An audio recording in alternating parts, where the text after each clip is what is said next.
অনেকক্ষণ ধরে তোকে অত্যাচার সহ্য করতেছি। আরে আমি গরু, আমারে মুসলমানটা কুরবানি দিব, আমার আত্মা ধন্য হয়ে যাইব।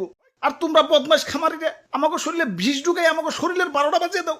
আরে আমার মাংস খাওয়ার পর যে তোমাকে শরীরের একটা বাজবো সেদিকে খেয়াল আছে? ওই একটা ইনজেকশন আনতো, হালার পাছায় হান দিয়ে দেই। ইয়া দুষ্টু খামারি, আমার টাকা ফেরত দেও। ওই তোমরাও দোয়া তুলসী পাতা না, দেন নাম্বারে করে কেমনে জানি করে টাকা কামাইছো। এলাকায় খুব সম্মানী ব্যক্তি হয়ে গেছো। কুরবানি দিবে তো আবার লোক দেখানো, আল্লাহর দরবারে পৌঁছাবো কিনা সন্দেহ। আচ্ছা না পৌঁছাইলো, গরিব মিসকিনের কাছে তো পৌঁছাইতো। এখন 10 লাখ 20 লাখ টাকা দিয়ে যে ফার্মের পোল্ট্রি গরু কিনতেছো, এত তো গরিব মিসকিনের হক নষ্ট হইতেছে।